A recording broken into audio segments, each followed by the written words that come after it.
God, this is genuinely one of the most exciting reviews I've been able to do for quite a while. So before we jump into talking about the new REIRIE song, which is effectively the rebirth of the original LADYBABY, kind of. Look, before we get into it, I just have one question.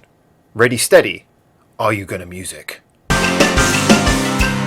Hi there and welcome back to Japan, where I'm going to be talking to you about Rabbits, the debut song and video that's just come out by REIRIE. And you know what, before we get into it, I'm going to give a little bit of backstory just for anyone who doesn't know what this is all about, why this is so exciting, and hey, as a bit of a recap and a build-up for anyone who does know. So let's talk about where this project really comes from. Because this project is really born from the ashes of a few things, but especially, really, it's born from LADYBABY. Now, LADYBABY is a project that you may or may not have heard of, and it's one that I have always found to be one of the most fascinating, engaging stories in J-pop, certainly in recent years. See, in the sort of the whole period when the pop metal crossover was being such a big thing and we were getting groups like Babe Metal were bursting onto the scene and really Japanese music was changing, LADYBABY arrived as a two-piece female sort of pop dance group with a large gentleman dressed in a maid's outfit doing screamo death metal vocals over the top. And you know what, they really sort of burst out at least with one song, Nippon Manju, which just everyone was like, this is so crazy,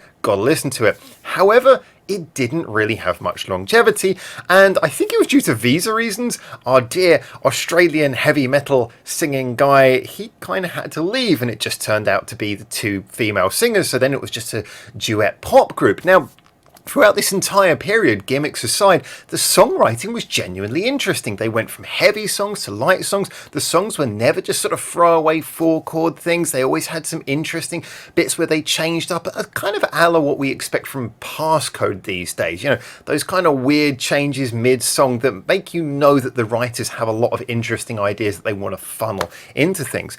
Anyway, as much as that was popular, even as a duet, the two members, REIRIE and REIRIE, you might recognize these names, had something of a public falling out of which there wasn't really an explanation for why it happened, but clearly there was some degree of animosity. However, they were kind of young. Anyway, things went on. We got a reinvention of LADYBABY, which is a four-member group with 3 new women being brought in. And I must admit, I really liked that iteration. That was probably my favorite iteration of LADYBABY.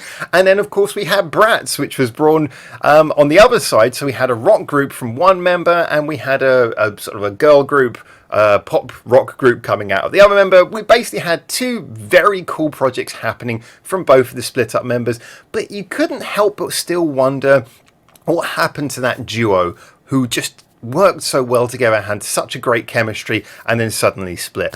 Well, we don't know the answer still for why they split, I don't think, but the thing is they are back together with REIRIE. Yes, it's not LADYBABY, and to be honest, I'm kind of glad that they have given this project a new name for a couple of reasons. See, one of the main reasons why having a new name for this project is so useful is that, frankly, LADYBABY is still, to a lot of people, tied in with the image of Nippon Manju, especially overseas. People still think of it as being the Aussie guy who wasn't in the group for most of their existence. They still think of him, they still think of Nippon Manju, they still think of that aspect. And for people in Japan, I think a lot of them still think of that final 4-piece arrangement. And of course, we know that Emily went on to, ironically, be in Passcode, who I was mentioning earlier.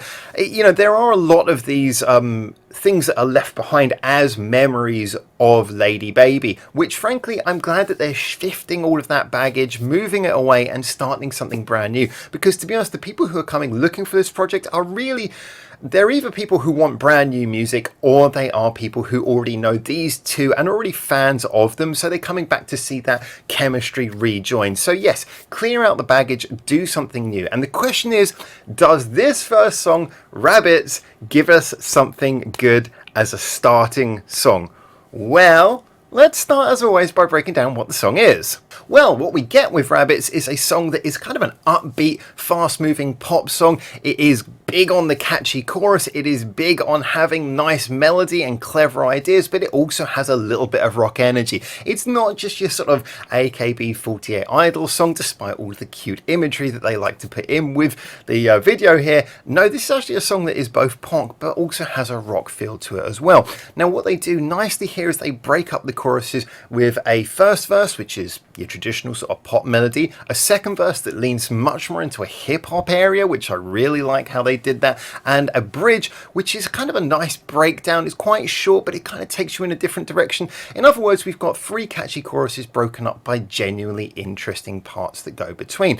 There is no dead time in this song. There's no wasted space in it, and that's something that I really enjoy. I like the fact that the song flows throughout. There are no bits that feel like filler. Each individual part gives us a bit of personality, and especially I think that middle rap, the bit where it goes hip hop in the middle, I love the way the production moves around that. It's just very, very cool. On a technical side as well, this song does have some clever little tricks that again stop it stagnating. One of the things that I particularly like is that if you listen to the chorus the first time around, and it is a very catchy chorus, it does seem quite simple. It seems like you're just getting 4 chords over and over, and it does sound like a very simple melody. Well, the simple melody is there to be catchy, but the chord pattern underneath does something clever. See, the first time those 4 chords go round, the last chord doesn't quite resolve. If you're listening very carefully, it doesn't quite resolve on the tonic note. It doesn't give you that everything's finished. It's just slightly allowing you to feel a bit tense. I'm sure anyone who knows their piano playing knows the technique is being used there, because then you go into the second time round with those 4 chords, and the second time round it does resolve. So they're using nice little techniques to make you feel a little bit off edge. You know, not all the notes completely resolve the first time round, which means that the song feels like it has energy. It isn't just one of those things where it's like happy melody finish, happy melody finish. It's like, no, there's a sense of a constant building tension underneath in the way that the chords are structured. This also plays through in the way that the verses build up into the choruses and such like as well. And another thing they do to keep everything sounding slightly on edge and, you know, giving it a little bit more depth and feeling is the fact that you have this very quick moving synthesizer in the background a lot of the time. And what I like about it is it's very light, it's very free flowing, it doesn't particularly get in the way, but if you listen, it gives everything a slightly unsettled feel. And this is a nice technique. When you've written a song that on its basic chord structure and its basic melody might look like just a simple throwaway pop song, adding these extra little elements that are very subliminal but help to push things along, that's great. I just love the fact that the whole song is a nice balance between something that is just catchy, very poppy, accessible, but at the same time intelligent, has a little bit of edge, has a little bit of depth, a little bit of grit, just enough to keep you sort of going, enough tension in there to stop it just feeling like it's an emotion-free attempt to give you an earworm. And that is one of the things that makes this so great. But of course, we can't talk about this song without referencing just the awesome chemistry of seeing them back together. The music video is little more than just the 2 of them. And, you know, I think that's what we all wanted to see.